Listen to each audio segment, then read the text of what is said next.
Donc, bon après-midi à tout le monde. On reprend donc pour la continuité là, des modules. Excellent. Donc, cet après-midi, comme je vous avais mentionné hier, c'est vraiment sur le volet davantage du recrutement. Et s'il y a un milieu, je le dis souvent blague, mais semi-blague, je m'explique. Il y a un milieu où les gens roulent, mettons, 130 sur l'autoroute alors que la norme est 100, c'est bien en matière de recrutement. C'est un milieu où, évidemment, rare, où il y a beaucoup de litiges parce qu'évidemment, les syndicats ne sont pas impliqués parce que la personne n'est pas encore un employé. On est dans le milieu du recrutement. La commission des normes, la CNESST, donc, n'a pas compétence, ne peut pas prendre des actions ou autres. Donc, c'est via la commission des droits de la personne ou la commission d'accès. Donc, compte tenu je dirais, des délais administratifs et judiciaires là-dessus, il n'y a pas trop de différence. Mais si on regarde les normes applicables, bien évidemment, si un milieu où les gens roulent 130 et 140 alors que la norme est 100, c'est bien un recrutement. Évidemment, très important de connaître les règles applicables parce que vous ne voulez pas, soit vous personnellement ou votre organisation, faire l'objet des manchettes. C'est juste quelques exemples là, que vous voyez à l'écran, mais donc, lorsqu'on pose des questions, et dépendamment de vos rôles dans vos organisations, mais souvent les agences, vous faites beaucoup de recrutement. Donc, vous êtes amené à faire beaucoup d'entrevues. Bien évidemment, les questions qui sont posées dans le cadre des entrevues doivent être conformes à la charte, à défaut de quoi vous vous exposez personnellement et l'organisation à des enjeux là, au niveau, soit des recours au niveau des dommages ou quoi que ce soit.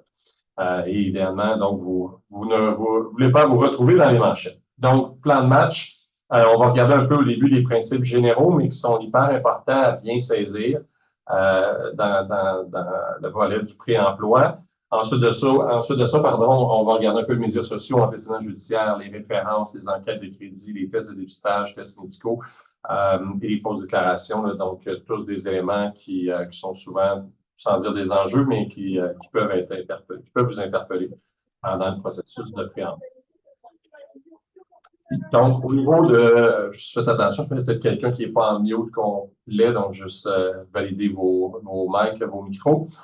Donc, toile de fond du recrutement, évidemment, donc l'objectif, c'est toujours de trouver la perle rare, comme on dit, donc l'employé qui va grandir au sein de votre organisation, mais le tout doit être fait justement avec vigilance, parce qu'une erreur de recrutement peut coûter très cher. Et on va le voir plus en détail, mais il y a des employeurs où, en raison d'une erreur faite par un recruteur, donc dans le cadre du processus de recrutement, c'est fait en sorte que l'organisation a été condamnée à payer à plus de 100 000 $. Donc, si la courte formation de cet après-midi vous permet juste d'éviter de telles erreurs et de faire en sorte que vous ou l'organisation est condamnée à payer de tels montants, on aura atteint l'objectif. Donc, beaucoup de non-dits, comme je disais. Je vais rapidement sur le volet. On en a glissé un mot hier, mais très sommaire. Tout le volet, donc, des droits et libertés qui sont prévus à la Charte des droits et libertés de la personne. Plus particulièrement, je vais aller rapidement à l'article 10. Donc, les motifs que vous voyez à l'écran dans la présentation sont exhaustifs. Il n'y en a pas d'autres. Vous allez dire, peut-être, certains diront peut-être c'est suffisant. Mais bref, il n'y en a pas d'autres. Les motifs sont exhaustifs. Et ce que la Charte prévoit, donc, c'est que toute personne, physique ou morale, donc votre employeur ou vous-même comme personne physique, vous n'avez pas le droit de poser des gestes ou des actions qui sont en violation des motifs qui sont prohibés par l'article 10, c'est-à-dire là, ceux que vous voyez à l'écran, que je ne reprendrai pas un par un, mais où j'attire davantage votre attention, c'est par exemple, en milieu ressources humaines ou relations de travail, souvent, donc, il y a le volet religion qui va interpeller les directions. Il y a le volet handicap. Handicap étant pas nécessairement quelqu'un qui a un handicap qu'on voit. Donc, quelqu'un qui a une hernie discale, par exemple, latente, ben, la personne a un handicap. Le fait d'être myope, la personne est handicapée. Donc, dès que quelqu'un a une anomalie physique ou mentale, donc quelqu'un qui aurait eu aussi, par exemple, mettons, dépression ou autre, a donc un handicap au sens de la Charte et on ne peut pas donc discriminer sur cette notion-là. Et je vais garder cette slide-là, pour le moment, ouvert, ça va faciliter peut-être des explications après, puis ça permettra d'aller à la limite plus vite sur les autres sujets. Mais il y a deux notions qui sont très importantes à bien saisir pour toute personne là, qui œuvre en ressources humaines. C'est le volet, donc, de l'obligation d'accommodement et de l'exigence professionnelle justifiée. Donc, commençons par la plus facile, qui est l'exigence professionnelle justifiée, qui est l'EPJ. Souvent, si vous lisez les choses, vous allez voir, des fois, les auteurs appellent ça l'EPJ, pour exigence professionnelle justifiée. C'est donc, vous pouvez discriminer une personne sur l'un des motifs qui est prévu là, à l'article 10, comme vous voyez à l'écran, dans la mesure où c'est une exigence professionnelle justifiée. Je m'explique. L'exemple très facile, la langue.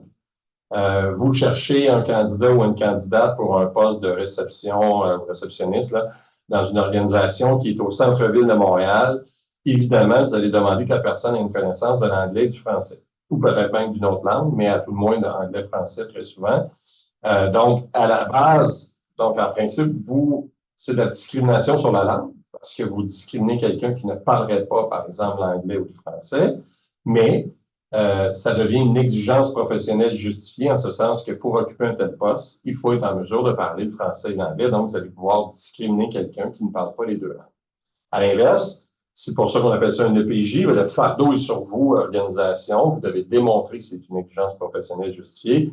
Il y a eu des précédents, entre autres dans le milieu de l'hôtellerie, où on demandait que, par exemple, les employés d'entretien, donc s'il y a un problème avec l'air climatisé ou peu importe, soient bilingues. Alors, il y a des employés donc, qui ont vu leur candidature écartée, ont logé des plaintes à la Commission des droits de la personne en disant qu'ils étaient victimes de discrimination sur la langue, et ils ont gagné. On a dit que l'employeur n'avait effectivement discriminé, que ce n'était pas une exigence professionnelle justifiée d'exiger donc qu'un employé d'entretien dans un hôtel soit en mesure de parler dans les deux langues. À la réception, oui, mais pas au niveau, par exemple, d'entretien. Et les exemples sont multiples. Par exemple, si vous aviez un poste de technicien en radiologie, ben, vous avez le droit de poser la question à savoir si la personne est enceinte, donc s'il y a une grossesse ou pas. Donc, en principe, vous n'avez pas le droit de poser cette question, mais le compte tenu du poste qui est en radiologie, et évidemment qu'il y aurait des dangers pour la santé de la personne en raison donc, du volet de la grossesse, vous allez avoir le droit de poser cette question. Donc, en principe, on n'a pas le droit, donc, je dirais essentiellement de poser des questions en lien avec ce que vous voyez à l'écran, mais si le tout se justifie par une exigence professionnelle justifiée, vous pouvez le faire. Par exemple, au niveau de l'état de santé, des fois, on va poser des questions aux gens, savoir s'ils sont aptes à lever des poids, peu importe, 50 livres, 100 livres ou autre.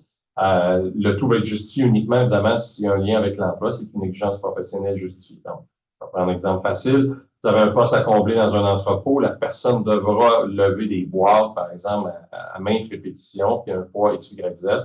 Vous avez le droit de poser des questions sur l'état de santé de la personne, donc qui essentiellement pourrait révéler un handicap, mais le tout est justifié à cause de l'EPJ. Donc, ça, c'est une des notions donc, très importantes. Et ce que je vous explique là, en plus, s'applique autant en pré-emploi, donc en recrutement, qu'en emploi. Donc, même quand quelqu'un travaille au sein d'une organisation, par exemple, s'il est victime d'un accident, soit du travail ou personnel, je ne peux pas le terminer juste en disant hey, « tu ne peux plus maintenant lever X nombre de livres ».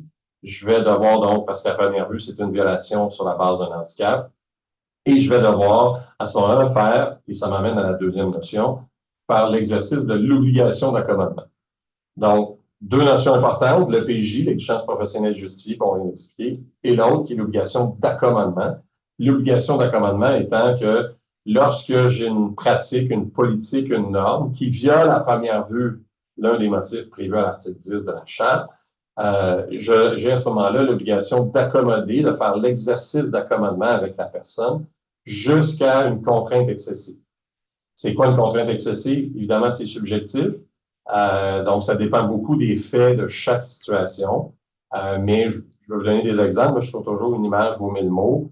Il y a plusieurs années, même maintenant, ça fait plusieurs décennies même, il y a une des décisions qui était montée à la Cour suprême du Canada, employés qui travaillent au sein d'une manufacture, une laiterie. Ils sont en opération 24 heures par jour, 7 jours semaine, donc en tout temps. L'employé dit, au nom de ma religion que j'exerce, je ne peux pas travailler le week-end, donc par exemple. Donc, à première vue, la norme de faire en sorte que les gens ont des quarts rotatifs puis qu'ils travaillent le week-end, c'est tout à fait normal, logique, justifié par les opérations. Mais là, cette norme, qui est neutre à première vue, se trouve à violer le droit de quelqu'un, qui est le droit à l'exercice de sa religion. Donc, ça enclenche un processus d'accommodement. Ça veut dire, est-ce que je peux accommoder le travailleur jusqu'à une contrainte excessive?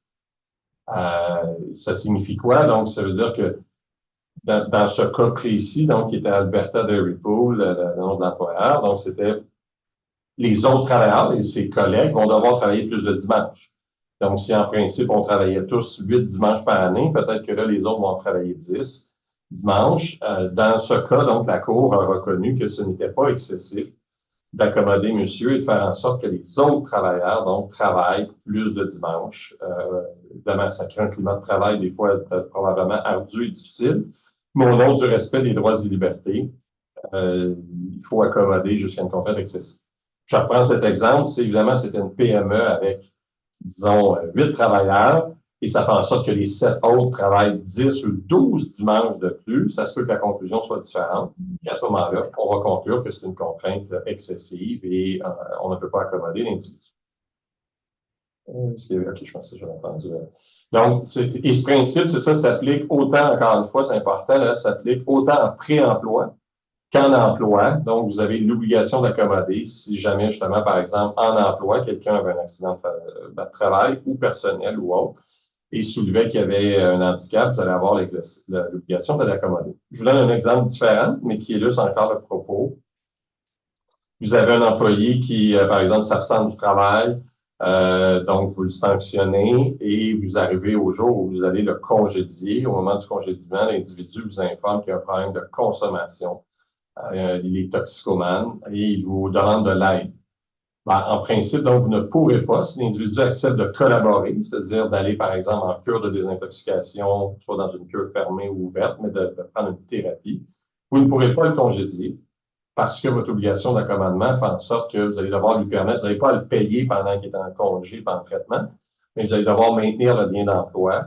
Donc, faire en sorte que l'individu, donc, évidemment, va quand même être sanctionné, va être informé que s'il y a une récidive, ultimement, il pourrait être congédié. Mais on ne pourra pas le congédier sur le champ, compte tenu du fait qu'il a un handicap, qu'il est prêt à collaborer, à se prendre en main. On va devoir l'accommoder. Si ça arrive 2 fois, hein, parce que des fois, en matière de toxicomanie, souvent, les gens ont des récidives. Si ça arrive 2 fois dans la même année, par exemple, ou autre, ben là, la deuxième fois, vous n'aurez pas à l'accommoder parce que là, les tribunaux vont conclure, dans la majorité des cas, que ça constitue une contrainte excessive d'accommoder 2 fois la même personne pour le même motif là, à l'intérieur d'à peu près 1 an. Donc, les situations peuvent être multiples, là, bien évidemment, mais donc, d'autres exemples là, sur d'autres motifs là, prévus à la charte, mais ça pourrait être aussi sur le sexe. On a vu là, dans l'actualité, dans les dernières années, particulièrement dans le milieu de la santé, où on a ce qu'on appelle sexualiser les postes.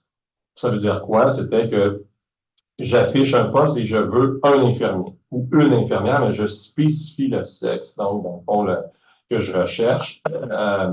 Encore une fois, donc, en première vue, c'est clairement une violation de l'article 10 parce que c'est de la discrimination, mais là, je pourrais le justifier via soit une EPJ, une exigence professionnelle justifiée, si j'ai réussi à démontrer que ma clientèle fait en sorte que j'ai besoin soit d'un homme ou d'une femme en raison de la clientèle qui est desservie par le centre ou autre. Donc, les exemples sont multiples, là, mais c'est important de bien saisir ces deux notions. Autre point aussi important là, en lien avec le propos, comme vous le voyez là à l'écran, c'est une liste exhaustive, je l'ai déjà dit, mais distinction pour les entreprises de juridiction fédérale. Je fais juste un tout petit pas en arrière. Vous allez noter que le volet de la famille n'est pas un motif de discrimination prévu à la Charte des droits et libertés au Québec. Donc, alors qu'au fédéral, donc les entreprises de compétences fédérales, ce que les agences ne sont pas, mais si jamais vous entendez des gens dire, ouais, mais au niveau familial, c'est protégé, oui, en vertu de la loi canadienne sur les droits de la personne qui s'applique aux banques, aux télécoms, aux entreprises ferroviaires, aux entreprises de transport interprovincial, donc à des entreprises bien délimitées. Il est effectivement prévu que la famille est un motif protégé, ce qui n'est pas le cas au Québec. Et ce qui fait en sorte que, encore l'année dernière, il y a des parties qui se sont rendues jusqu'à la Cour d'appel du Québec sur le fait, par exemple, que vous avez quelqu'un qui est monoparental ou qui a la garde partagée et qui demande un accommodement la semaine, donc, où elle a, par exemple, des enfants ou quoi que ce soit, je dis pas de pas le faire, là, je veux dire, vous gérez des employés, du capital humain, c'est des actifs, puis si on peut accommoder, tant mieux, c'est ce qui fait qu'un employeur ait le choix. Mais légalement parlant, il n'y a pas d'obligation d'accommoder à ce moment-là. Et une personne dans une telle situation pourrait se retrouver à perdre son emploi sur le fait, par exemple, qu'elle s'absente, qu'elle ne respecte pas son horaire de travail. Et si la raison invoquée, c'est par exemple la situation familiale, ce n'est pas un motif qui est protégé, qui requiert une obligation d'accommodement de la part de l'employeur. Notion d'handicap, donc, comme je vous disais là, un peu plus tôt, ça peut être physique, psychologique, ça n'a pas besoin d'être quelque chose de réel, essentiellement, c'est toute anomalie physique ou psychologique, donc, qui se qualifie, pardon, à titre de handicap. Je vous ai mis pour votre bénéfice là, une série d'exemples évidemment, j'aurais pu en mettre 22 là, diapos, mais donc ça vous donne une illustration là, de ce qui peut constituer un handicap, mais donc c'est très, très large. Là, dès qu'il y a essentiellement un problème de santé, ça peut se qualifier comme étant un handicap, ce qui entraîne l'obligation d'accommodement. Deux notions assimilées, je vous expliquais plus tôt, c'était peut-être plus facile avec la diapo là, qui illustrait les motifs. Vous avez donc toujours soit une obligation d'accommodement jusqu'à une contrainte excessive, soit une exigence professionnelle justifiée.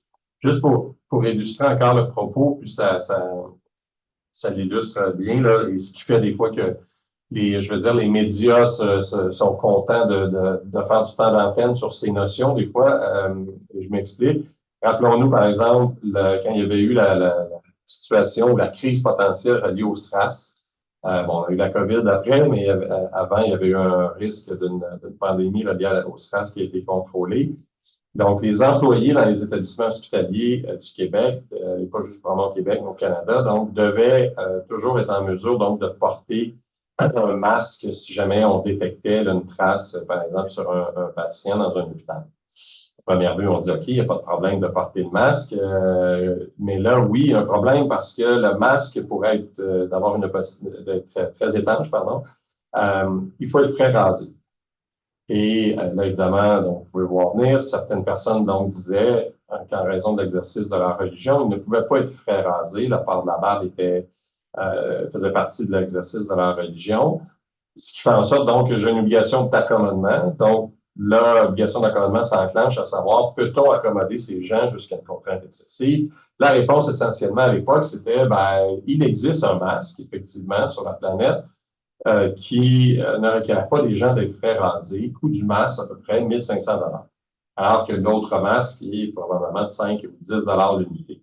Donc, la question est, est-ce une contrainte excessive pour le ministère de la Santé qui consacre plus d'1 milliard à la santé de dire qu'il achèterait quelques masques pour le respect de l'exercice de la religion? Évidemment, c'est pas mathématique, ça s'est pas rendu finalement devant les tribunaux, mais sûrement que la réponse aurait été non, c'est pas excessif d'exiger que l'État dépense, peu importe, 1, 2 ou 3 millions de dollars additionnels pour respecter l'exercice du droit à la religion. Donc, on fournit un masque à ces gens-là. Et quand je dis les médias, des fois, un peu en font, je ne veux pas dire un spectacle, mais ils vont faire beaucoup de discussions là-dessus. C'est que si vous avez deux personnes, deux collègues de travail, mais il y en a un qui porte la barbe parce qu'il trouve ça beau ou sexy ou peu importe, il n'y aura d'autre choix que de se raser, à défaut de quoi il pourrait faire l'objet de sanctions pour aller jusqu'à une fin d'emploi. Alors que si son collègue, lui, le port de la barbe n'est pas parce qu'il trouve ça sexy, mais c'est parce que c'est l'exercice de son droit à la religion, cette personne-là, lui, va pouvoir bénéficier de l'obligation d'accommodement et donc de maintenir le port de la barbe avec un masque complet qui protège la santé et la sécurité de lui et des autres. Donc, c'est là, des fois, les gens dans la société vont percevoir que c'est 2 poids, 2 mesures et que ça entraîne beaucoup de... Pas de problème, désolé. Donc, les deux notions, donc, pardon pour la petite interruption. Donc, obligation d'accommodement chez une contrainte excessive et le PJ, comme on en a parlé. L'obligation d'accommodement, évidemment, les tribunaux l'ont souvent répété, ça entraîne un certain désagrément. C'est pas juste parce qu'on trouve ça pas le fun que c'est une contrainte excessive. Évidemment, il faut vraiment l'illustrer que c'est excessif pour l'organisation. Ça s'applique, comme je vous disais, au stade du recrutement, donc de l'embauche, mais ça s'applique également pendant l'emploi. Évidemment, l'emploi, mon Dieu, ça entraîne des enjeux quotidiens dans le monde du travail. alors qu'en pré-emploi, compte tenu du fait, comme je vous disais en introduction, les syndicats n'ont pas mainmise, la CNESST non plus, parce qu'il n'y a pas encore de lien d'emploi, la personne n'est pas un salarié. Donc, il y a moins d'enjeux, je veux dire, judiciaires, mais les règles demeurent les mêmes. Et je vous mets un dernier exemple là, avant de passer à d'autres notions, mais tout le volet des policiers pompiers voyons, je veux dire, pour les plus vieux, mais bref, en tout cas pour les plus jeunes, il fait une époque où, évidemment, le milieu de la police était tout comme les pompiers, à probablement 95% masculin. Il n'y avait essentiellement que des hommes qui étaient policiers et la même chose pour les pompiers. Et les tests inhérents donc au processus essentiellement de sélection ont été contestés. Et pour les policiers, justement, par exemple, je me souviens, il y a très longtemps, il fallait maintenant avoir 6 pieds en grandeur, etc. Tous ces tests ont été déclarés, évidemment, non justifiés. Ce n'est pas une exigence professionnelle justifiée que pour être un bon policier ou policière, il faut avoir une grandeur X et une force Y.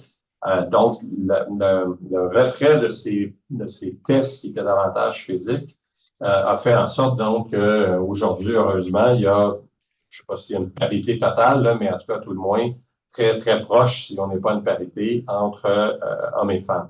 On regarde pourtant le milieu de l'incendie, je n'ai pas les chiffres exacts, mais c'est encore excessivement, même à très grande majorité masculin.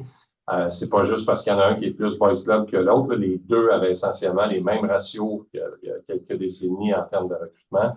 Et les policiers maintenant une parité, les pompiers non. Donc les pompiers, il y a des tests physiques évidemment importants, là, comme certains d'entre vous, vous savez peut-être, et qui ont fait l'objet parfois de contestations où j'y vais sans avoir une précision, là, mais par exemple de monter X nombre d'étages avec 200 livres sur le dos, etc.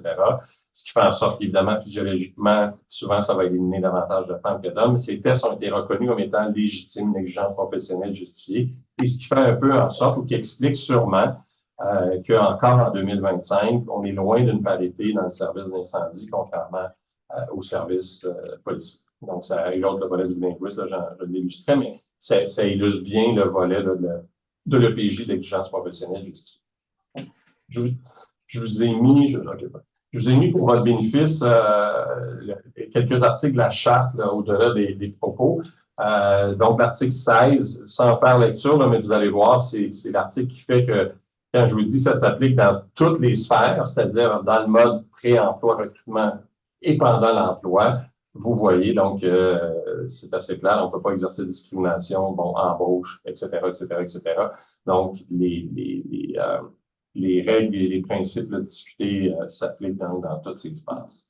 18.1, rapidement, c'est un autre article de la Charte qui est à connaître dans le monde du recrutement, où on dit que nul, donc toute personne physique et ou morale, donc compagnie, ne peut, dans un formulaire de demande d'emploi, donc requérir ou poser des questions en lien avec l'article 10. L'article 10, c'est les motifs là, que tantôt on regardait.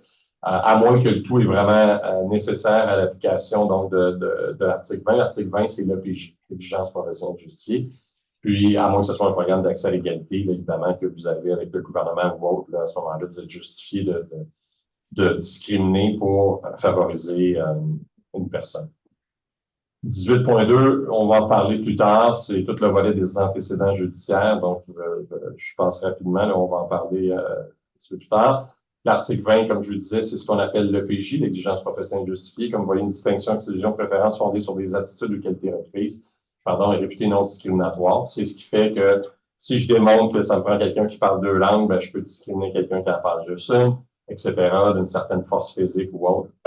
C'est ce qui va nous permettre à ce moment-là de faire des distinctions. Et quand on dit qu'il faut être prudent, je vous mets là, quelques exemples de la curiosité en entrevue, il faut faire attention. Parce que je ne sais pas si des fois vous l'avez expérimenté, mais des fois quand on est en présentiel, les gens rient bien, en ce sens qu'on se dit oui.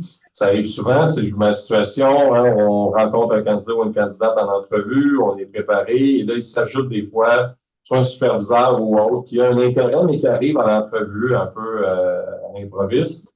Donc, il n'y a pas de canevas de questions, etc. Et là, pose des questions, des fois en disant Jean Perrault, viens d'où ça? On comprend la curiosité des gens, mais de telles questions sont totalement prohibées par la Charte. Je n'ai pas le droit de poser des questions sur des motifs prévus là, à l'article 10. Donc, ça expose l'organisation et l'intervieweur qui pose la question à des dommages. Et dans ce cas-ci, qui est un exemple parmi d'autres, c'est M. Cardougli, donc postule à la Vie en rose, là, que vous connaissez probablement tous, le beau succès québécois. Donc, il postule à la Vie en rose pour un poste de coordonnateur logistique division internationale. Lors de l'entrevue, on lui pose des questions sur son origine. Ce que l'employeur expliquera plus tard, c'est que, donc, vu que c'était la division internationale, il devait intervenir avec donc différents pays de telle région de la planète. Et on se disait, ben, peut-être que monsieur, en plus, a des origines là-bas, donc bon, il n'y avait pas de connotation là, négative ou quoi que ce soit. Donc, suite à l'entrevue, monsieur n'a pas obtenu le poste, qui avait par contre rien à voir avec le fait qu'on lui avait posé des questions sur ses origines. Il a donc logé une plainte à la Commission des droits de la personne du Québec, plainte qui est totalement gratuite pour le processus pour l'individu, en invoquant évidemment donc les articles de la Charte. Pour la Vie en rose, comme vous voyez, c'est qu'on se disait que justement, peut-être monsieur était d'origine algérienne, marocaine ou tunisienne, qui étaient des partenaires d'affaires, pardon, dans la division à laquelle il aurait pu travailler. Et donc, on va se retrouver devant le tribunal. Le tribunal va reconnaître qu'effectivement, donc, monsieur n'a pas eu le poste, mais ça n'a rien à voir avec la question. Donc, on va reconnaître que le refus de lui avoir donné l'emploi est justifié. Ça, il n'y a pas d'enjeu. Mais le tribunal va répéter pour la xème fois que le fait de juste poser une question, même si c'est par curiosité, de bonne foi, avec intérêt, c'est une violation de la Charte, donc de l'article 10/18.1, qui est le volet formulaire ou entrevue verbale. On va rappeler les exceptions, programme d'accès à l'égalité ou une exigence professionnelle justifiée, qui ici n'avait pas de pertinence. Et le tribunal va écrire, là, vous voyez d'ailleurs, j'ai mis entre guillemets à la fin de la diapo, le fait que la question puisse avoir été posée par simple curiosité, casser la glace pour détendre l'atmosphère ne peut justifier une atteinte aux droits protégés. Et donc, M. Cardougli va obtenir, bon, le montant n'est pas énorme, mais évidemment, au-delà du montant, c'est 5 000 qu'il obtiendra. Au-delà du montant, c'est beaucoup plus, évidemment, vous pouvez imaginer toute la saga judiciaire, le temps, l'énergie, l'investissement en temps et en argent dans le processus pour, c'est ça, finalement, donc se faire dire qu'on n'avait pas le droit de poser la question et une condamnation de 5 000 $. Donc, prudence quand vous faites des entrevues.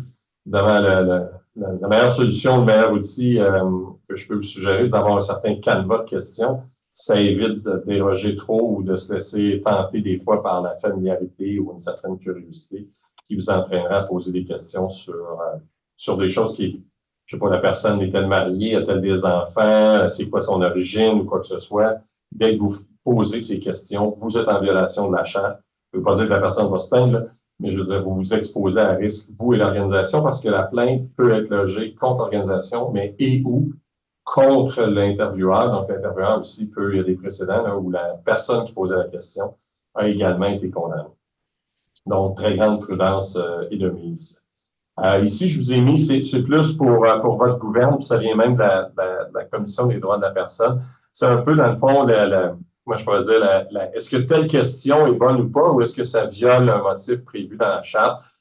Puis bon, je n'en ferai pas lecture avec vous, mais je trouvais intéressant, ça vous donne un outil additionnel. Puis vous voyez bien, donc, justement, donc, poser telle question, bien évidemment, c'est une violation, soit de l'handicap ou des convictions politiques, bon, etc. Et comme je vous dis, la seule exception qui n'est pas là au tableau serait si vous pouvez démontrer que c'est une exigence professionnelle justifiée une EPJ. Là, à ce moment-là, vous êtes en droit de poser la question, à défaut de quoi vous violez la Charte, même si c'est de bonne foi, gentillesse, etc. Peu importe votre bonté dans l'exercice, vous roulez au-dessus de 100 km. Médias sociaux, donc je vais juste m'assurer, pas de question, que tout est beau, donc excellent. On présume que c'est aussi clair qu'hier, donc, sur le volet là, des principes généraux et de la Charte, qui, comme je le disais, s'applique tant en pré-emploi qu'en emploi, est très important à les connaître. Les médias sociaux, je voulais avoir quand même quelques mots, parce que c'est évidemment, ça fait partie de la vie quotidienne maintenant d'à peu près tout le monde. Les études démontrent de plus en plus qu'on est à plus de 50. Il y a même des études qui disent que c'est 75-80% des recruteurs qui utilisent les médias sociaux pour obtenir des informations sur les candidats. Donc, soit en titre un peu de vigie ou de prise de référence, ou pour tout simplement le recruter aussi. Et les études sur le sujet démontrent, entre autres, que les raisons souvent invoquées pour refuser les candidats, quand on le fait plus dans un mode, j'ai un candidat ou une candidate, mais je vais aller faire une vigie du web pour corroborer ou en tout cas me faire une tête additionnelle, que souvent, c'est les photos inappropriées qui font en sorte que la candidature est écartée, de voir des photos où il y a des consommations d'alcool ou substances illicites ou des faibles attitudes de communication. Ça fait toujours un peu rire, mais je serais curieux de voir comment ça a été vraiment interprété dans les études, parce qu'évidemment, sur le web, c'est rare qu'on va écrire les mots au complet, comme vous savez. Mais bref, ça fait partie. Mais ça illustre l'importance des médias sociaux et pour nous rappeler une certaine époque. Mais j'ai toujours trouvé, évidemment, probablement que c'était stagé parce que ça fait partie de la politique américaine. Mais à l'époque, quand Obama était là, il était allé visiter une école et on lui avait posé des questions. Une des questions, c'était si je veux un jour devenir président, c'est quoi votre recommandation numéro un? Et là, tout le monde disait, ben, le président va sûrement dire d'être bon à l'école, d'aller à l'école, etc.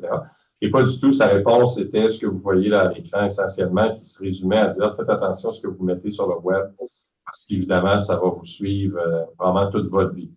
Donc, les gens font des recherches. Donc, il était visionnaire là-dessus parce qu'effectivement, c'est le cas. Et juste avant de venir à l'autre, ce qui ressort aussi d'ailleurs de l'état du droit, c'est ce qui est sur le web. Les gens n'ont pas d'expectative de vie privée. Des fois, on entend les gens dire hey, c'est mon Facebook.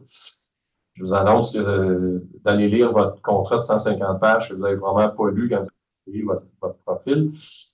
Mais les tribunaux canadiens, vraiment, de l'ouest en est, de coast to coast, sont unanimes à dire que ce qui se retrouve sur les médias sociaux, notamment Facebook et autres, ça fait partie de la sphère publique et il n'y a rien d'illégal pour toute personne de le consulter ou de l'utiliser. Donc, il n'y a pas de violation de la vie privée s'il y a des vigies ou des consultations du web.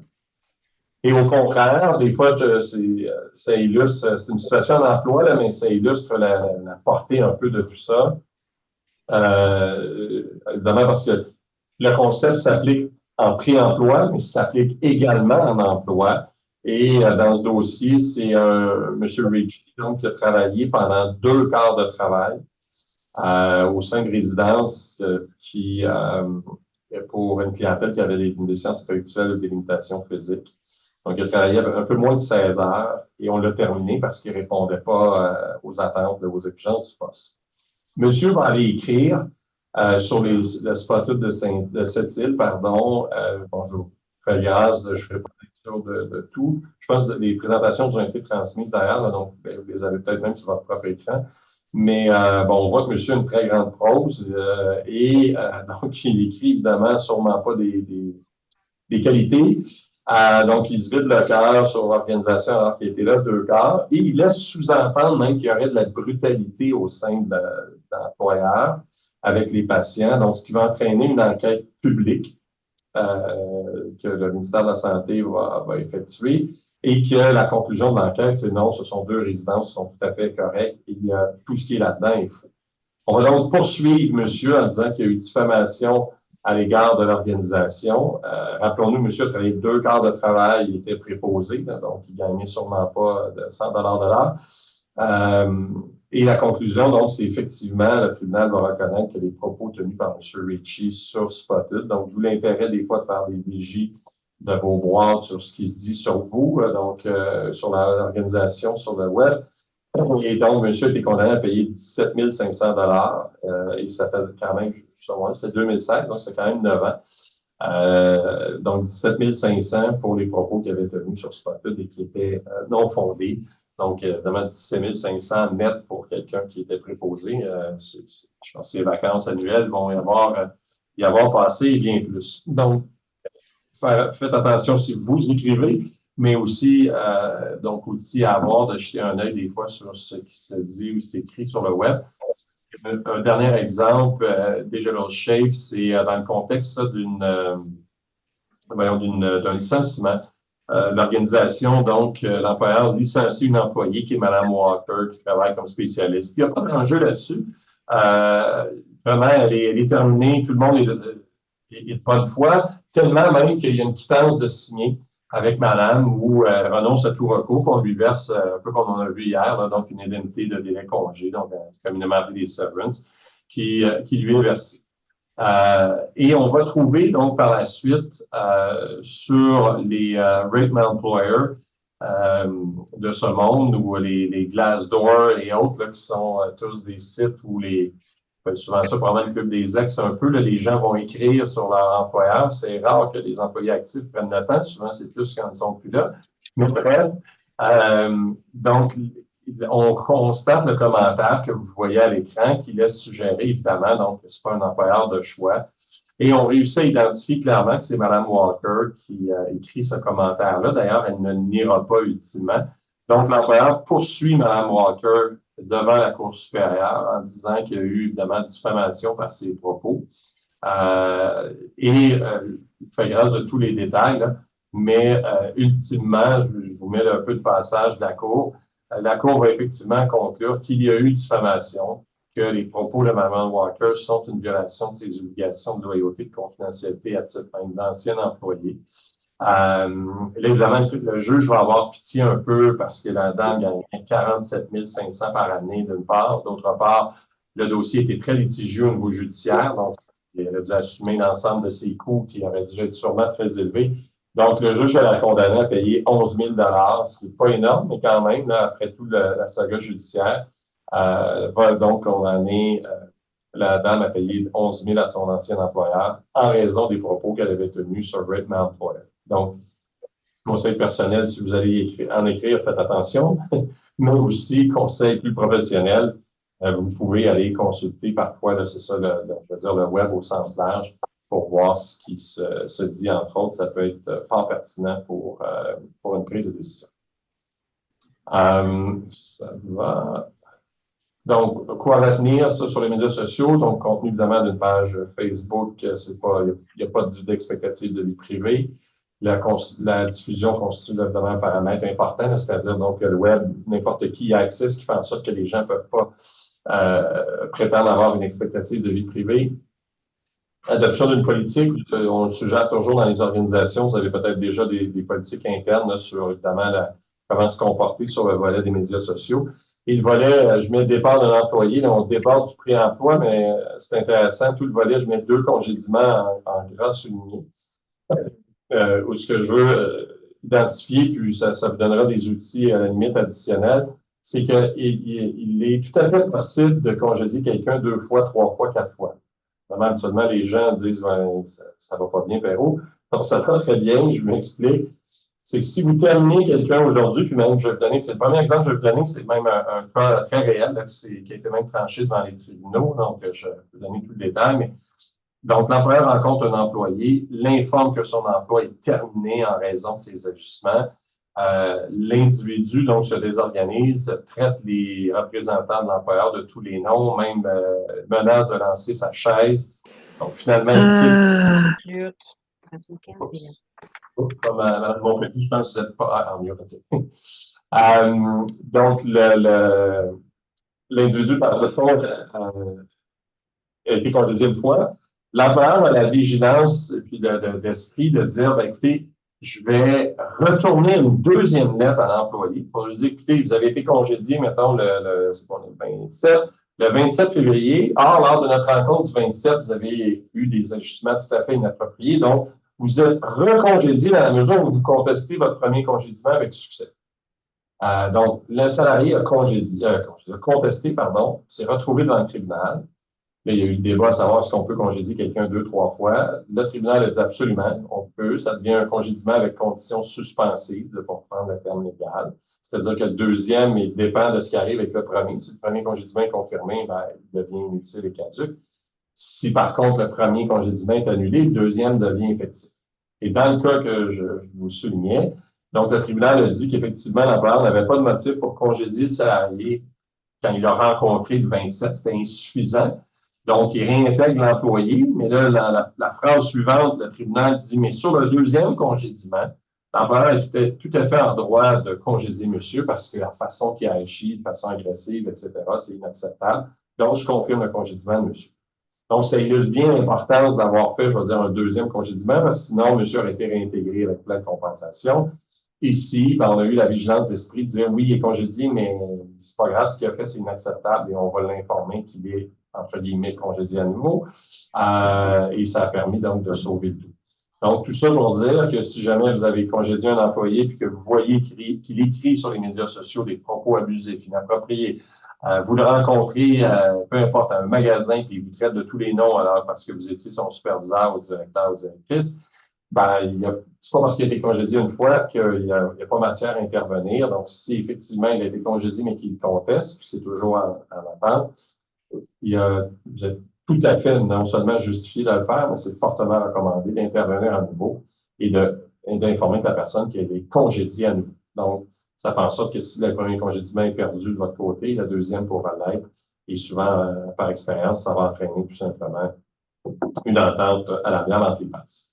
Ben, ou justement des plaintes, là, parce qu'évidemment, l'individu se dit, j'ai peut-être un papier aussi, c'est mon premier, mais j'en ai pas celui. Donc, petit truc à garder à l'esprit. Deux congédiements, ouais, j'ai devancé le tout, mais donc, fort utile. La décision que je vous parlais, d'ailleurs, c'est l'affaire ici de Canadien, Société canadienne des postes. Puis, il y en a eu d'autres par la suite, donc c'est fort utile. Antécédent judiciaire, donc, voilà, c'est plus difficile de façon virtuelle. Je vais dire, est-ce que vous les faites la vérification dans vos boîtes? À tout événement, si vous ne le faites pas, vous devriez le faire. On est en plus l'une des provinces où on est mieux structuré là-dessus.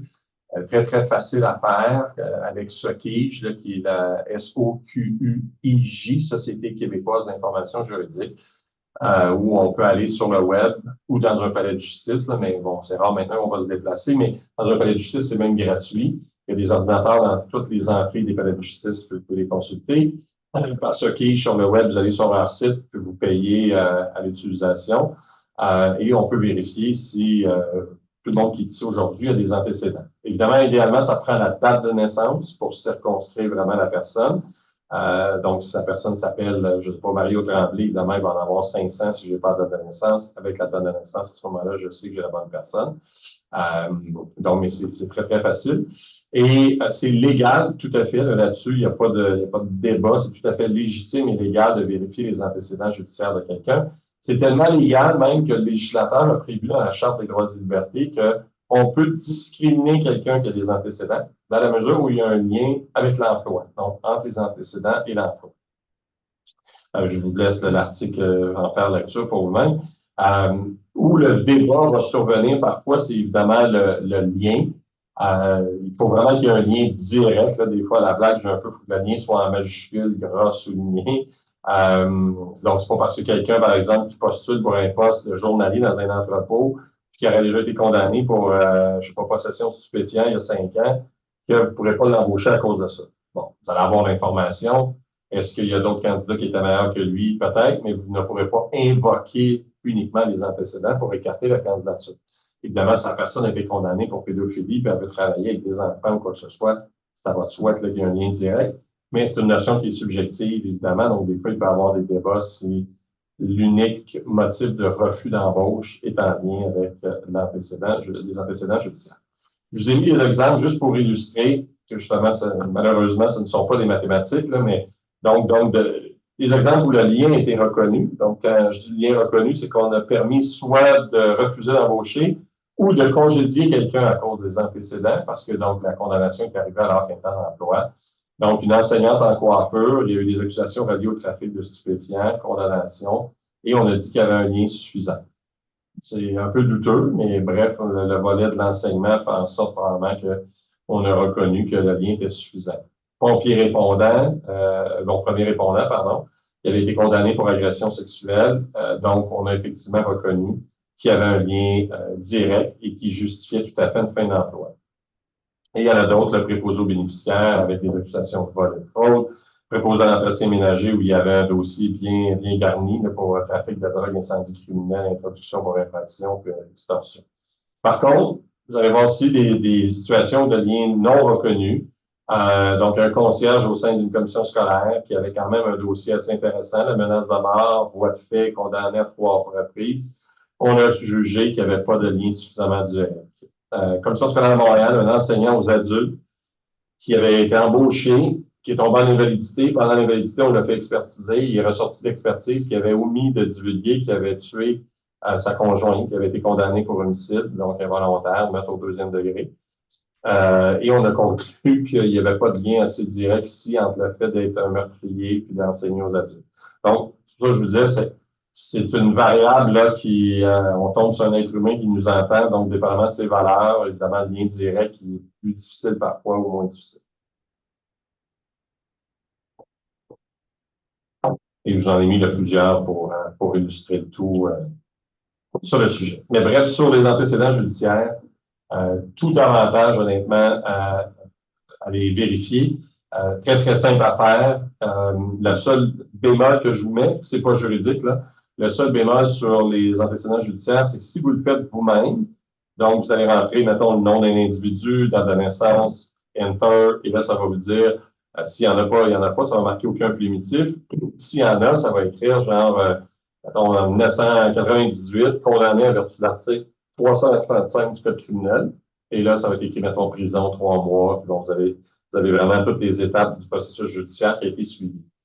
Le bémol que j'attire votre attention, c'est que l'article 335 du Code criminel, si vous dites, OK, je vais aller voir c'est quoi, là, vous allez voir dans le Code criminel, c'est quoi 335, ça se peut que ça n'ait aucun lien. Pourquoi? Parce que ce que vous voyez, c'est l'année que ça a eu lieu. Donc, si c'est une condamnation en 98, c'est l'article 335 du Code criminel de 1998.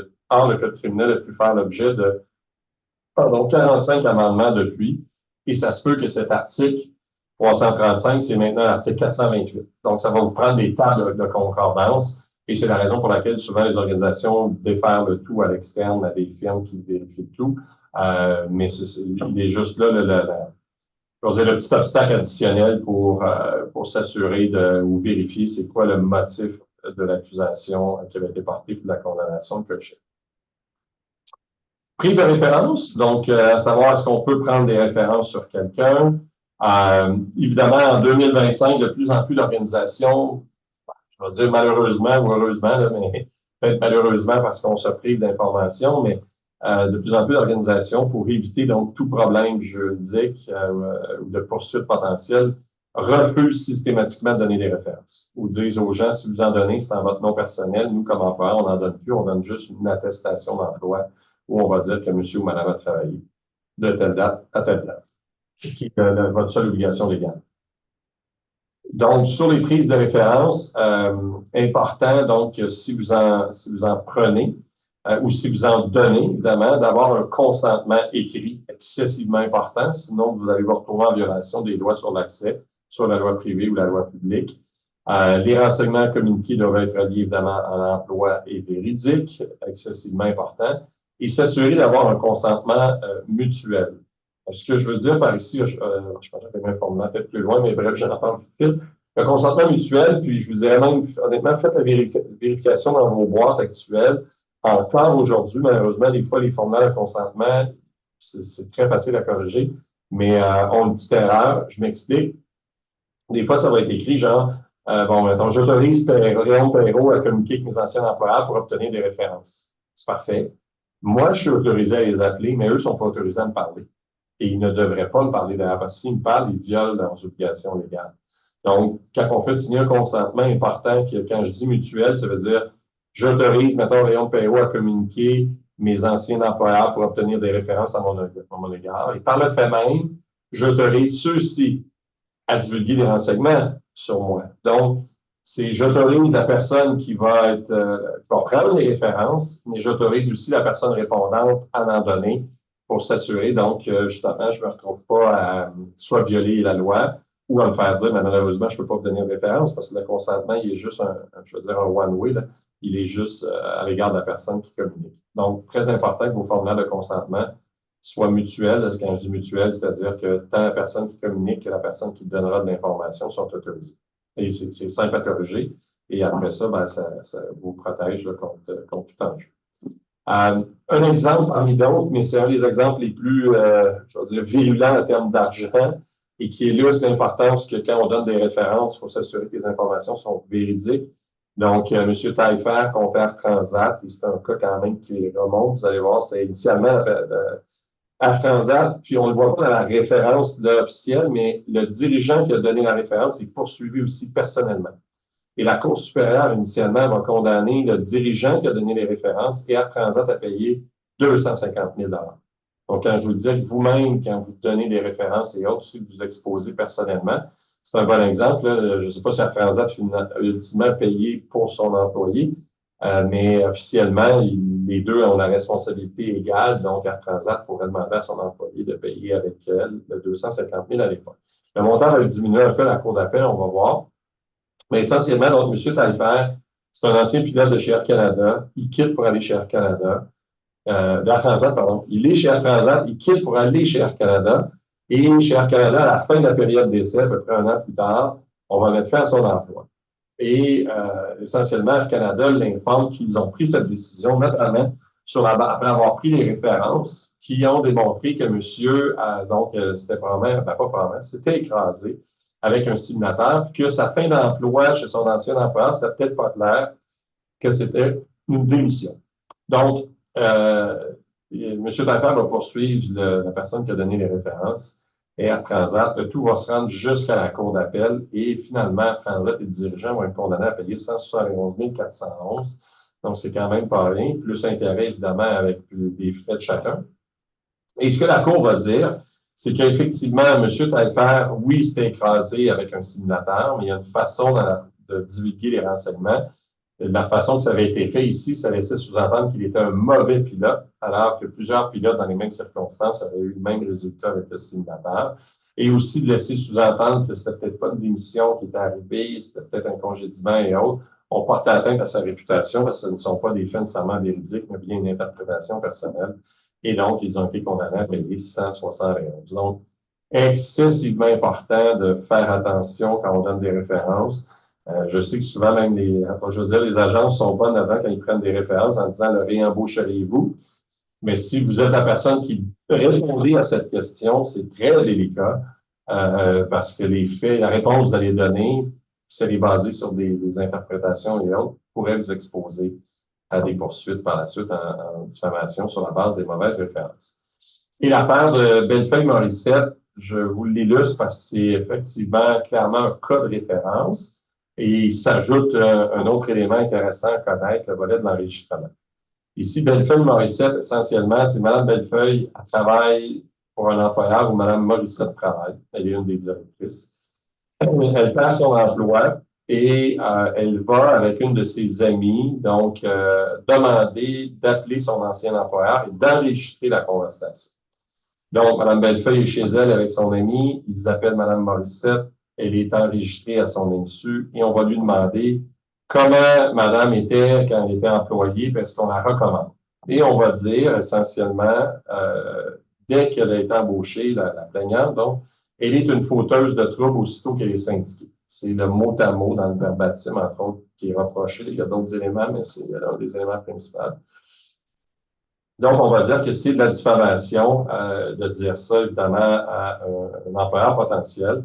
Il y aura poursuite, donc, au montant de 24 000. Le premier juge va rejeter l'action en disant que l'enregistrement est illégal. Le tout va se rendre à la Cour d'appel et la Cour d'appel va trancher que l'enregistrement est admissible en preuve. Donc, ne tranchera pas sur le montant et on va retourner le dossier en première instance, puis il y a un règlement qui est intervenu, donc on ne connaît pas les modalités. Mais la Cour va donc dire que dans la mesure où on participe à un échange, j'ai le droit d'enregistrer d'autres personnes à son insu. Et c'est l'état du droit encore aujourd'hui qui perdure. Donc, si vous enregistrez quelqu'un dans la salle à côté ou votre voisin à son insu, c'est totalement illégal, ça peut même être un acte criminel. Par contre, si vous enregistrez un employé ou un employé vous enregistre à votre insu, l'enregistrement n'est pas illégal puisque la personne participe à l'échange. Donc, c'est important là, de savoir. Par contre, je fais juste la bémol aussi, en relation de travail, donc en emploi, si quelqu'un enregistre systématiquement quand il y a des rencontres, c'est une violation à l'obligation de loyauté. les tribunaux ont reconnu que c'est une chose d'enregistrer une rencontre ici et là, puis c'est légal de le faire à l'insu, et ça, c'est correct.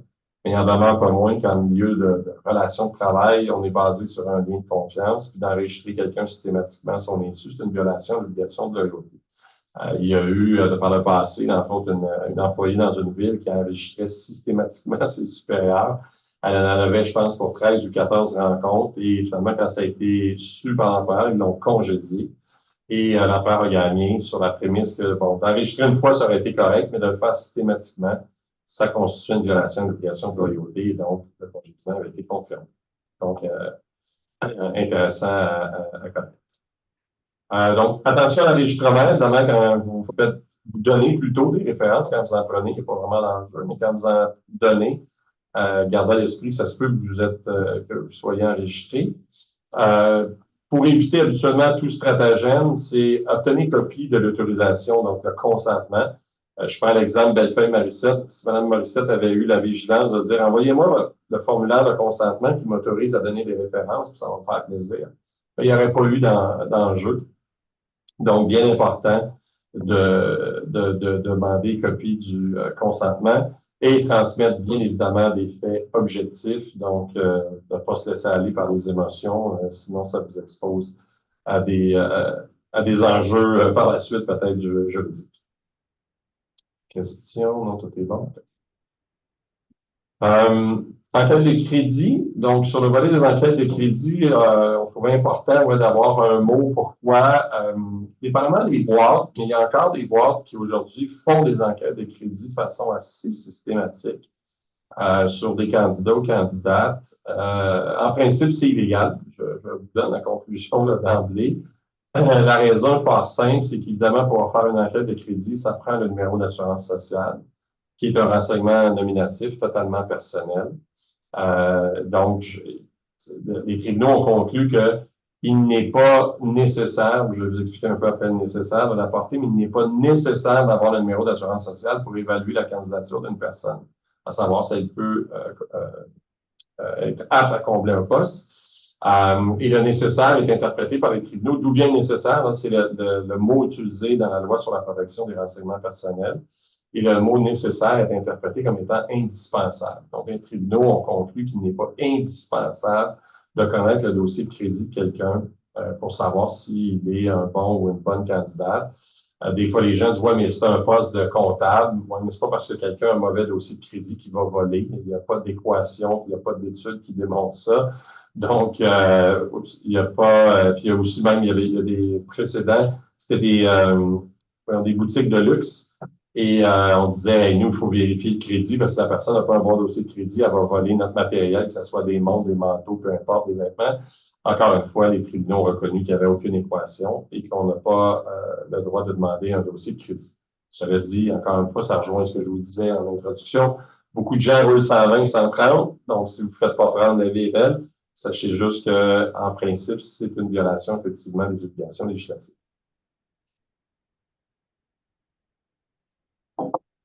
Donc, test de dépistage de drogue et d'alcool, dépendamment encore une fois des organisations, mais important au moins de connaître, de savoir les règles.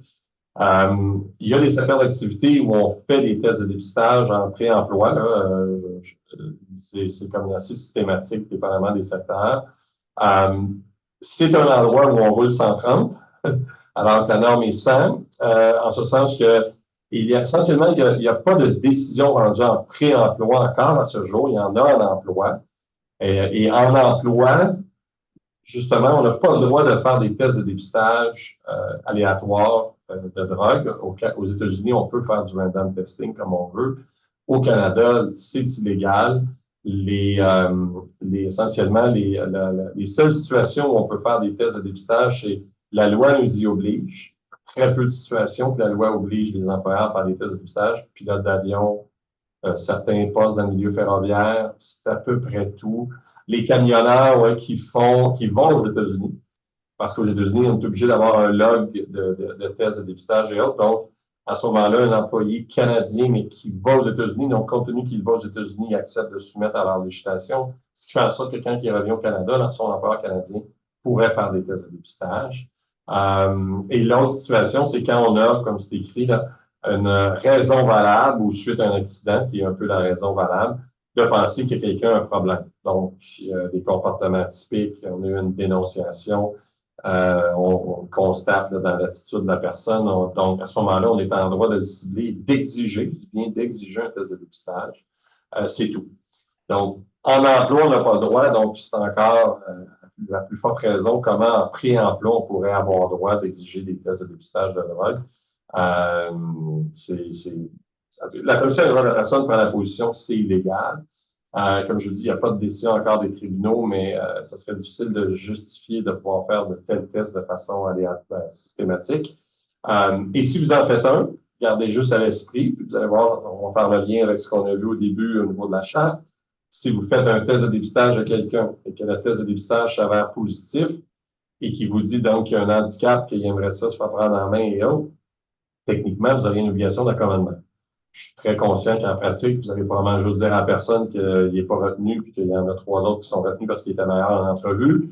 Mais si jamais vous faisiez preuve d'une transparence confirmant que la personne n'a pas eu l'emploi parce qu'il avait testé positif, l'organisation s'expose évidemment donc à un recours en disant, ben, écoutez, vous me faites une discrimination sur la base d'un handicap, vous n'avez pas affaire de m'accommoder. Et là, effectivement, donc, vous pourriez vous retrouver avec une condamnation par la suite. Donc, il faut être très, très vigilant.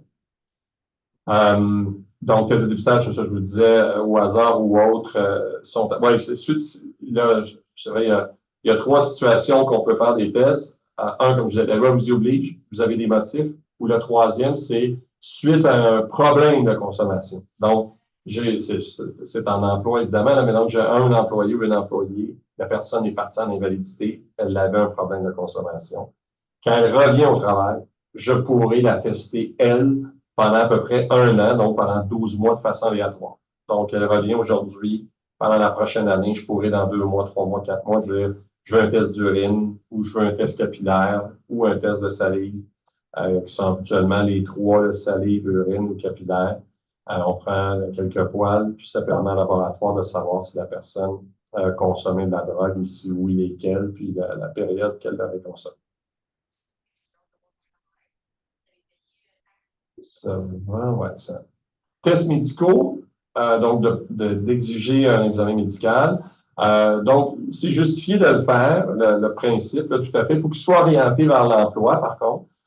Donc, si j'ai quelqu'un qui va travailler strictement physique, on ne le fait pas en pratique habituellement, là, mais juste pour illustrer le propos, je ne pourrais pas lui demander d'aller voir un psychiatre et autres s'il n'y a aucune raison de vérifier ce volet-là. Donc, c'est justifié absolument de passer un examen médical. Donc, beaucoup d'organisations le font d'ailleurs avec leurs candidats. Le tout doit tout simplement être orienté vers l'emploi. Évidemment, je ne peux pas discriminer quelqu'un uniquement en raison de son état de santé, comme on a vu là, amplement dans la section sur le volet là, handicap.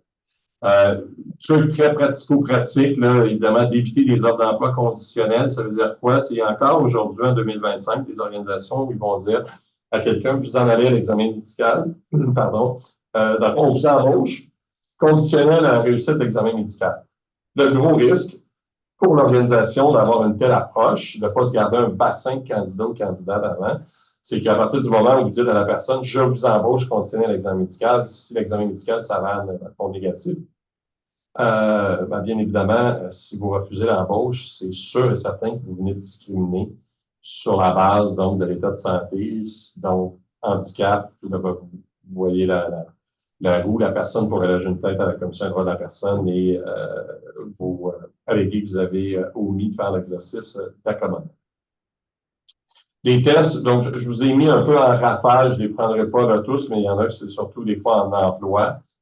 Mais donc, à savoir, est-ce qu'on est en droit d'exiger un test médical ou quoi que ce soit, un examen, 100%, là, honnêtement, il n'y a pas vraiment de débat là-dessus. Évidemment, le test doit être, comme je disais, toujours en lien avec l'emploi. Je vous ai mis des cas où c'est ce qu'on appelle le cas de test non valide, mais où le questionnaire, justement, avait 100 questions. C'était carrément une expédition de pêche pour à peu près poser une myriade de questions. Donc, à ce moment-là, les questions, les informations obtenues ne sont pas nécessaires, c'est-à-dire indispensables pour l'évaluation de la candidature, ce qui entraîne donc un rejet de la candidature. Donc, d'où l'importance que le questionnaire soit orienté vers l'emploi. Et ce qui m'amène d'ailleurs, point important sur le questionnaire médical, souvent les organisations en ont un. L'erreur, des fois, c'est qu'ils ont le même questionnaire médical pour tous les postes. Et là, ça, c'est une erreur. Si jamais vous faites l'objet d'une vérification par la commission, vous allez devoir expliquer comment faites-vous pour avoir le même questionnaire médical pour l'ensemble des postes. Alors, vous avez des postes bureaux, des postes plus code bleu ou plus physique. Donc, habituellement, on va avoir 2 ou 3 questionnaires selon un peu les catégories d'emploi, puis les questions vont varier un peu. Et j'ai eu un exemple parmi d'autres, mais je trouve que ça illustre bien Excusez-moi, Ouais. Ouais. je vois plus le partage d'écran. Ouais, je vois plus Ah, la présentation est plus là encore? Moi, je la vois pas, là. En tout cas, je sais pas si les autres la voient, mais Oui, moi, je la vois pas. moi je la vois. Ah, OK. Je Ah, ok. Bizarre. ne peux pas dire que c'est plate, mais je suis presque content que ça soit de votre Ok, côté. c'est bon. C'est C'est bon, je la mêlé vois. aussi. C'est mêlé Ben aussi. oui. Un exemple, c'est ça parmi d'autres, une seule la personne, ben, c'est un cas de plus de 20 ans, donc on peut imaginer, démontrant, c'est encore plus élevé aujourd'hui. Mais essentiellement, donc, ce qui se passe dans cette situation, c'est une candidate qui postule pour un poste essentiellement de journalier, de d'aide générale dans une usine. On lui dit donc qu'on va l'embaucher, mais conditionnel à l'examen médical. On fait, je dirais, un peu une erreur peut-être stratégique là, de se lier au temps. Donc, la personne passe un examen médical qui est très sommaire, comme vous savez, en pré-emploi, et le médecin donc souligne tout simplement qu'elle a une dégénérescence discale, qu'elle a déjà eu des entorses, donc genre unfit to work, là, donc il propose de ne pas commander l'embauche. Donc, l'employeur ne l'embauche pas. Évidemment, il fait une plainte à la Commission des droits de la personne. Puis là, vous voyez un peu en fonction de ce qu'on a regardé en introduction, bien évidemment, discrimination sur la base d'un handicap. Et là, l'employeur devra démontrer qu'il a fait l'exercice de l'accommodement jusqu'à une contrainte excessive. Et l'exercice d'accommodement, comme je vous disais, c'est sérieux. Là, vous avez un fardeau. Donc, dans cette situation, là, un bon exercice d'accommodement, c'est-à-dire, j'ai demandé, par exemple, à un ergonome, est-ce qu'on peut modifier le poste de travail de madame pour respecter ses limitations ou autre? Évidemment, vous allez me dire, je suis très conscient, c'est complètement fou, aucune organisation va dépenser autant d'argent, s'il faut faire ça à chaque candidat, on ne serait pas en affaire. Je suis conscient, mais d'un point de vue légal, et au nom du respect de la charte, si l'employeur s'est lié les mains en disant, je vous offre un emploi contient l'examen médical, l'examen révèle un handicap, vous allez avoir l'obligation de faire l'exercice d'accommodement. Donc, ici, évidemment, on ne le fait pas, autre que de se dire, ben, j'ai un médecin qui me dit qu'il n'est pas capable de faire la job. Sauf que le médecin n'a jamais vu le poste de travail, n'est jamais allé sur les lieux de travail, donc n'a pas fait l'équation entre est-ce que c'est possible de l'accommoder? Peut-être que s'il y a 5 de ses tâches qui lui sont enlevées, ça fonctionne, ben, c'est pas excessif pour l'employeur. Si évidemment, par contre, c'est 95 de ses tâches, c'est autre chose. Évidemment, l'exercice n'a pas été fait. L'employeur a plaidé plus tôt, ben, moi, j'ai un médecin qui me dit qu'elle est inapte pour le travail, sans plus. Évidemment, on a mis en preuve que donc, le médecin n'avait rien vu sur les lieux de travail, qu'il n'avait pas eu un exercice avec un ergonome, etc. Et l'employeur a été condamné à embaucher la candidate. Donc, elle a obtenu son emploi et à lui payer le montant 96 000, ça aurait pu être plus, c'est dans le fond tout le salaire perdu entre le jour où on l'a informé que son emploi ne l'avait pas et la date de la décision. Donc, ce fut 96 plus 5, 101 000 plus intérêt plus frais et la personne est embauchée. Bon, je t'ai retourné où ils ont négocié un montant additionnel, ça, l'histoire ne le dit pas, mais c'est un exemple là, qui démontre, quand je vous disais en introduction, juste ça, si c'est un outil à avoir dans votre coffre de gestionnaire qui va justifier la formation. Donc, très prudent dans les examens médicaux puis dans les offres d'emploi. Idéalement, on va plus prendre une approche de dire que la personne, donc, on lui demande de passer un examen, mais elle est tout simplement, ça fait partie du processus général. On ne dit pas vous êtes la personne retenue sujet à l'examen médical. Donc, c'est intéressant. Puis pour votre info, hein, juste la Commission des droits de la personne, si jamais vous les appelez ou autres, prennent encore aujourd'hui la position qu'on n'a pas le droit de demander un examen médical à moins qu'il y ait une offre d'emploi conditionnelle. Bon, c'est triste un peu, mais je m'explique. Je comprends que la position de la Commission, c'est de représenter les gens. Je comprends ça, mais en même temps, elle devrait avoir une position neutre parce que c'est un organisme gouvernemental. Parce que c'est faux, la Commission a challengé le tout devant les tribunaux il y a quelques années. Et la Cour supérieure a écrit de façon limpide, noir sur blanc, de façon très claire, que nulle part dans la charte, un employeur est obligé de faire une offre conditionnelle à quelqu'un pour exiger un examen médical. Donc, la position de la commission est erronée. Et l'état du droit, c'est un employeur est en droit d'exiger un examen médical dans la mesure où l'examen est en lien avec l'emploi et il n'est aucunement obligé d'offrir déjà l'emploi. Donc, c'est le souligner, parce que des fois, les gens disent, ah, j'ai vu ou j'ai entendu, j'ai lu, comme je dis là-dessus, l'état du droit est très clair. Vous n'êtes pas obligé de faire une offre d'emploi conditionnelle. Au contraire, c'est un peu à proscrire. Ça vous met à risque à titre d'organisation. Fausse déclaration, donc, à l'embauche. On a un rythme effréné. Fausse déclaration, donc, à l'embauche, c'est tout le sujet de qu'on trouvait intéressant là, avec l'association d'en glisser un mot parce qu'il y a eu vraiment un virage à 180 degrés au fil du temps. Et je m'explique là au-delà des diapos. Il fut donc une époque à peu près jusqu'à, mon Dieu, peut-être 2015. Si quelqu'un avait fait une fausse déclaration à l'embauche, ça entraînait essentiellement un congédiement immédiat. Et je m'explique, il y avait des précédents là où vous aviez quelqu'un qui avait travaillé, maintenant pendant 15 ans dans une organisation, et là, on trouvait qu'il avait menti sur son CV, il avait mis qu'il avait un diplôme de secondaire 5, puis il ne l'avait pas. Et là, l'employeur disait vice de consentement lors de la réalisation du contrat, donc je le résilie en raison du vice. Et on disait effectivement, il y a un vice de consentement, puis ça mettait fin à l'emploi. Ce qui était quand même, on peut le pour, on peut le contre, mais quand même assez agressif, parce que la personne avait travaillé depuis plusieurs années sans enjeu, puis sur la simple base qu'elle avait une fausse déclaration dans le CV ou autre, ou lors du processus d'embauche, ça mettait fin au lien d'emploi. Donc, les tribunaux, depuis, ça va près 2010-2011, d'ailleurs, cette décision de 2011, pour le retenu, c'est ça illustre le propos.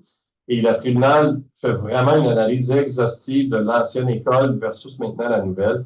Et là, je vous dirais, depuis 15 ans, ça n'existe plus, là, ce que je viens de vous dire, que dès qu'il y a une fausse déclaration, ça entraîne une fin d'emploi.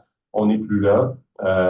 Maintenant, donc, la logique ou la méthodologie utilisée par les tribunaux, c'est donc, on va vérifier dans un premier temps, est-ce que l'employeur était en droit de poser cette question? Donc, OK, on accuse monsieur ou madame d'avoir menti, par exemple, sur sa diplomation. C'est l'exemple facile, mais donc, pour les fins de discussion, prenons-la. Donc, j'accuse telle personne d'avoir menti sur la diplomation. Étais-je en droit de poser la question? La réponse est oui, évidemment. Donc, l'employeur est en droit d'avoir ça. Par contre, si on m'accusait que la personne a menti sur, je ne sais pas, quelque chose en lien avec la santé, là, des fois, il pourrait y avoir un débat. Est-ce que l'employeur est en droit de poser cette question-là? Donc, si c'est en lien avec l'emploi, la réponse est oui, mais ça entraîne, vous voyez, donc, ça ne veut pas dire que tout renseignement, donc, qui aurait été faux, va entraîner, donc, automatiquement une fin d'emploi, parce qu'il y a des renseignements que, de toute façon, l'employeur n'aurait pas eu le droit ou n'était pas en droit d'avoir. Donc, ça va être la première étape à franchir. Est-ce que l'employeur est en droit de poser cette question et d'avoir l'information? Et si on répond oui à cette question, la deuxième va être donc parfait. Donc, si l'organisation avait eu ce renseignement, est-ce qu'il aurait effectivement refusé l'embauche? Est-ce que ça aurait été justifié de le faire? Et si on répond oui, oui, bien là, évidemment, c'est une fin d'emploi. Si on répond, par exemple, non à la première, bien évidemment, la première question, il n'y a pas de fin d'emploi. Ou si on répond oui à la première, c'est-à-dire oui, j'ai le droit d'avoir l'info. Mais si je l'avais eu, je n'aurais pas refusé d'embaucher la personne. Ben, à ce moment-là, il n'y aura pas de fin d'emploi automatique. Donc, on pourrait prendre des sanctions, mais autre qu'un congédiement. Et dans donc, le cas, je vous illustre à l'écran, donc chauffeuse d'autobus pour la STM, la personne depuis 2005. En 2008, elle est en invalidité pour dépression majeure. Et dans le cadre de son invalidité, dans la gestion de son dossier d'absentéisme, on va constater que le médecin traitant a écrit qu'elle a été traitée on and off depuis 2000. Et là, on voit même qu'elle a eu une hospitalisation d'1 mois il y a quelques années, qui a été médicamentée dans le cadre de dépression. Pourtant, dans son formulaire de pré-embauche qu'elle a rempli avec l'aide même d'un employé de la STM, elle a dit qu'elle n'avait pas eu d'antécédent. Donc, on va procéder au congédiement de la chauffeuse en disant qu'il y a eu fausse déclaration. Et là, la STM prend la position dont je prends la première question. Est-ce que la STM est en droit de poser cette question-là? Eux disent oui. Vous opérez donc des véhicules lourds, population en danger, etc. Donc, on est en droit de savoir ça. Et si on avait eu la bonne réponse, on ne vous aurait probablement pas embauché. en raison des risques de récidive, etc., d'avoir les facultés altérées. Donc, le tout s'est retrouvé devant le tribunal qui va confirmer la décision de la STM, effectivement, en disant que le congédiement est tout à fait fondé dans le cas présent, qu'il y a bel et bien eu, donc, fausse déclaration de la plaignante et que ça entraîne donc une résiliation là, du contrat d'emploi. Le tribunal, donc, va, comme je vous dis, dans le jugement, rappeler qu'il y avait 2 écoles avant, l'ancienne, la nouvelle, que dorénavant, on est beaucoup plus sur la nouvelle. Comme je vous dis maintenant, c'est clair, là, c'est l'approche à retenir sur des fausses déclarations.